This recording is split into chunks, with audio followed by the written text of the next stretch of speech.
Good morning दोस्तों, स्वागत करता हूं current GK with revision. Myself Rakesh Kumar. So let's start today's video and first question of today,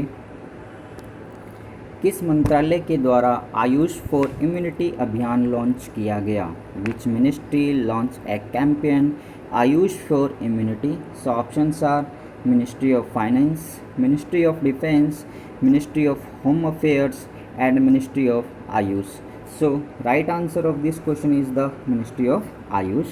बाकी next बात करते हैं आयुष और इस स्कीम के बारे में। ये जो कैंपेन है बेसिकली जो आयुष मिनिस्ट्री है उसके आयुष वर्चुअल कन्वेंशन सेंटर, जो कि आयुष मिनिस्ट्री का एक डिजिटल सेंटर है, वहाँ से एक वेबिनार के थ्रू इसको लॉन्च किया गया है, जो कि बेसिकली एक 3 मंथ कैंपेन है। अब बात करते हैं आयुष के बारे में। आयुष जो है ये वर्ड बेसिकली कुछ वर्ड्स जैसे कि Ayurveda, Y for yoga and neuropathy, U for Unani, S for Siddha and H for homeopathy से मिलकर बना हुआ है। ये जो कैंपेन लॉन्च किया गया है इसका मुख्य उद्देश्य ये है कि जो भी पर्सन्स हैं उनकी इम्यूनिटी को बढ़ाया जा सके और जो उनके अंदर डिजीज़ हैं हो रही है उनसे उनको प्रिवेंट किया जा सके। यहाँ के जो आयुष मिनिस्ट्री के स्टेट मिनिस्टर हैं श्रीपद नायक हैं और आयुष जो मंत्रालय है उसके सेक्रेटरी राजेश कोटेचा हैं। नेक्स्ट क्वेश्चन की बात करते हैं। किस राज्य सरकार ने केंद्रीयकृत e commerce platform yellow chain शुरू किया? Which state government start centralized e commerce platform yellow chain? So options are Tripura, Nagaland, Assam and Arunachal Pradesh. So right answer of this question is the Nagaland. बाकी बात करते हैं येलो चेन के बारे में। येलो चेन बेसिकली नागालैंड के द्वारा स्टार्ट किया गया एक मार्केटिंग प्लेटफॉर्म है। नागा मार्केटिंग कल्चर में येलो चेन को एक नया इरा कहा जा रहा है, एक नया युग कहा जा रहा है। येलो चेन बेसिकली जो है एक सिंगल विंडो ई कॉमर्स प्लेटफॉर्म है जिसे कि investment and development authority of Nagaland के द्वारा विकसित किया गया है। इसका मुख्य उद्देश्य वहाँ के जो लोकल बिजनेस है और एंटरप्रेन्योरशिप है उनको प्रमोट करना है। येलो चेन अभी ओपन हुई है, उसके अंदर रजिस्टर करवा सकते हैं, जैसे कोई भी सेलर है, कोई भी सर्विस प्रोवाइडर है, कोई भी इंडिविजुअल ग्रुप है वो इसके अंदर पर्टिकुलर खुद का रजिस्ट्रेशन करा सकता है। नेक्स्ट बात करते हैं यहाँ पर नागालैंड की। सो यहाँ पर इंडिया का मैप शो किया गया है। इंडिया के मैप में ये वाला जो पोर्शन है नागालैंड का पोर्शन शो किया गया है। सो नागालैंड के साथ इंडिया के डिफरेंट स्टेट्स जैसे कि अरुणाचल प्रदेश, असम एंड मणिपुर स्टेट की बाउंड्री टच होती है। इसके साथ साथ यहाँ पर जो म्यांमार और ब्रह्मा कंट्री है उसकी भी बाउंड्री टच होती है। अब बात करते हैं नागालैंड के बारे में। सो यहाँ की जो कैपिटल है वो कोहिमा, यहाँ के जो चीफ मिनिस्टर है रियो साहब है और गवर्नर RN रवि जी हैं। ये जो स्टेट है इसका फॉर्मेशन जो हुआ 1 दिसंबर 1963 को हुआ और जो यहाँ की हाईएस्ट पीक है माउंट सारामती है। यहाँ पर नेशनल पार्क है, नटांकी नेशनल पार्क है और नागालैंड के अंदर 6 ट्राइब्स प्रेजेंट है जिनमें सबसे ज़्यादा मात्रा में लोथस ट्राइब्स की मात्रा है। यहाँ पर लोकसभा की बात करें तो 1 सीट है, राज्यसभा की 1 सीट प्रेजेंट है और इसी के साथ विधानसभा की 60 सीट्स प्रेजेंट है। नेक्स्ट जो बात करते हैं करंट न्यूज़ ऑफ नागालैंड के बारे में। सो नागालैंड ने अभी खुद का इंडिपेंडेंस डे बनाया जो कि 14 अगस्त को बनाया और 15 अगस्त को इन्होंने इंडियन इंडिपेंडेंस डे बनाया।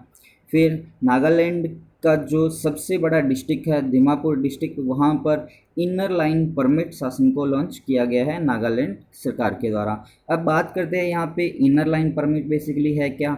इनर लाइन परमिट एक टाइप का शासन है जिसके थ्रू एक पर्टिकुलर एरिया में यदि कोई भी दूसरा व्यक्ति आता है तो उसे वहाँ पर जाने से पहले वहाँ के गवर्नमेंट के थ्रू परमिशन की रिक्वायरमेंट होती है। फिर बात करते हैं हॉर्नबिल फेस्टिवल की, जो कि नागालैंड का बहुत ही फेमस फेस्टिवल है और इससे एग्ज़ाम में बहुत बार पूछा जाता है कि हॉर्नबिल फेस्टिवल किस स्टेट का फेस्टिवल है। अभी ये जो फेस्टिवल है त्रिपुरा के अंदर भी मनाया जाने लग गया है।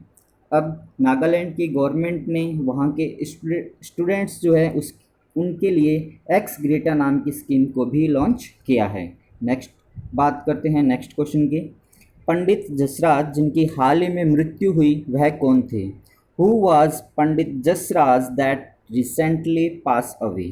सो ये क्रिकेटर थे, पॉलिटिशियन थे, आर्टिस्ट थे या फिर क्लासिकल वोकलिस्ट थे? Right answer of this question is the classical vocalist, एक शास्त्रीय गायक थे। बाकी के जो ऑप्शंस है कल ही अपनों ने बात की थी चेतन चौहान जी के बारे में, जो कि एक क्रिकेटर और पॉलिटिशियन थे।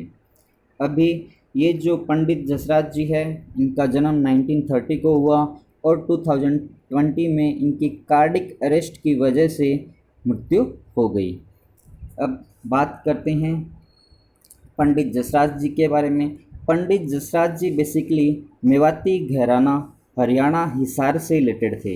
इनको पद्मश्री अवार्ड से सम्मानित किया गया 1975 में, पद्म भूषण भी दिया गया 1919 में एंड पद्म विभूषण 2000 के अंदर इनको प्रोवाइड करवाया गया। इनकी एक बायोग्राफी भी है जिसको सुनीता बुद्धि राजा के द्वारा लिखी गई, जो कि रसराज पंडित जसराज नाम से फेमस हुई थी।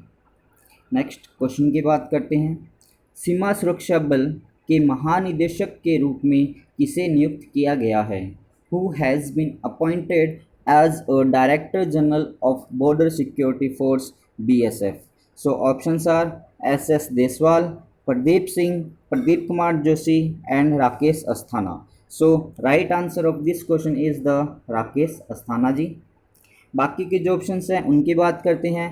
SS देसवाल जो कि ITBP के डायरेक्टर जनरल है और अभी इन्हीं के पास एडिशनल चार्ज था BSF का।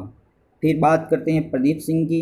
प्रदीप सिंह UPSC 2019 का जो रिज़ल्ट आया उसमें टॉपर थे एंड प्रदीप कुमार जोशी UPSC के नए चेयरमैन बने हैं।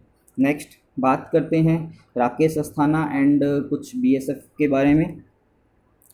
बॉर्डर सिक्योरिटी फोर्स का जो फाउंडेशन हुआ 1 दिसंबर 1965 को हुआ। इसका जो मोटो है ड्यूटी अनटू डेथ, जीवन पर्यंत कर्तव्य है। इसका जो हेडक्वार्टर है वो न्यू दिल्ली में है। BSF को जो हमारा पाकिस्तान और बांग्लादेश का जो बॉर्डर एरिया है वहाँ पर इस्टेब्लिश किया जाता है। BSF को प्राइमरी बॉर्डर गार्डिंग ऑर्गेनाइजेशन भी कहा जाता है और इसी के साथ साथ first line of defence of Indian territory भी कहा जाता है। अब जो BSF के फर्स्ट DG थे वो रुस्तम जी थे और जो राकेश अस्थाना हैं वो 27 नंबर के DG बने हैं। अभी राकेश अस्थाना जी की बात करते हैं तो राकेश अस्थाना BSF के DG बनने से पहले bureau of civil aviation security के एडिशनल चार्ज था और अभी इनके पास NCB का भी एडिशनल चार्ज है। राकेश अस्थाना 2018 के अंदर एक केस हुआ था CBI वर्सेस CBI केस, उसके तहत स्पॉटलाइट या हाईलाइटेड हुए थे। इसमें उनके ऊपर बेसिकली करप्शन का चार्ज लगा हुआ था या ब्रेबरी का चार्ज लगा हुआ था और इसी के साथ साथ इन्होंने 1997 का जो लालू प्रसाद यादव का चारा स्कैम था उसके अंदर CBI के सुप्रिटेंडेंट ऑफ पुलिस की पोस्ट पे रहते हुए उन्होंने लालू प्रसाद यादव को उस टाइम अरेस्ट किया था। ये 1984 के गुजरात कैडर के IAS ऑफिसर हैं।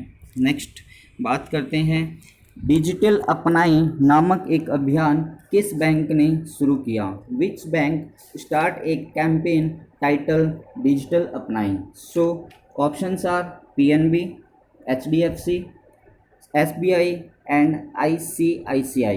So right answer of this question is the PNB. So PNB Punjab national bank है।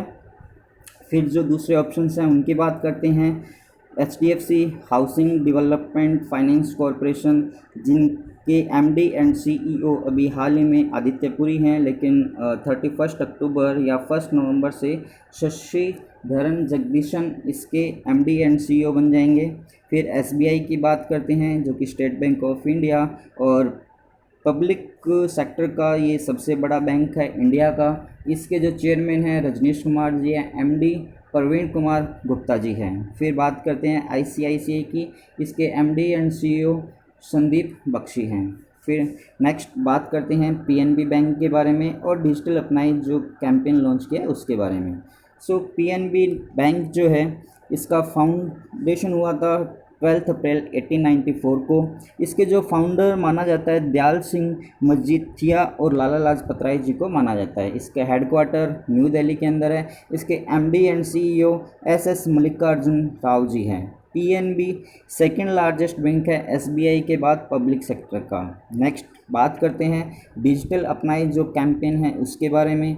ये बेसिकली एक डिजिटल अपनाई कैंपेन जो लॉन्च किया गया है वो बेसिकली जो डिजिटल चैनल्स हैं उनको इम्प्रूव करने या उनको आगे बढ़ाने के लिए यूज़ किया जा रहा है। इसमें बेसिकली क्या होगा कि कोई भी डेबिट कार्ड, जैसे रुपए डेबिट कार्ड है जो कि फर्स्ट टाइम यूज होगा, आप किसी भी पोस पे जाइए या फिर ई-कॉमर्स जो प्लेटफॉर्म है वहाँ पर रुपए जो डेबिट कार्ड का जब आप फर्स्ट टाइम यूज़ करेंगे तो PNB बैंक के द्वारा 5 रुपये PM केयर फंड्स के अंदर प्रोवाइड करवाए जाएंगे, दान किए जाएंगे।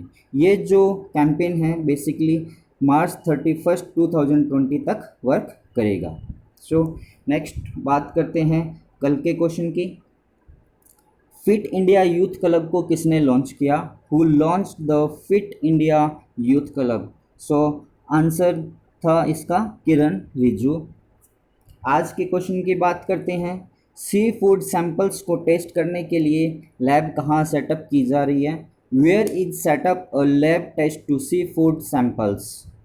सो इस क्वेश्चन का आंसर आप लोग मुझे कमेंट्स में देंगे। यदि वीडियो आप लोगों को पसंद आया हो तो इसे लाइक कीजिएगा एंड शेयर कीजिएगा। जो भी नए सब्सक्राइबर हैं, जो भी नए कैंडिडेट हैं जो इस वीडियो को पहली बार देख रहे हैं, वो इस चैनल को सब्सक्राइब कीजिए, साथ में इसके बेल आइकन है उसको भी प्रेस कीजिए।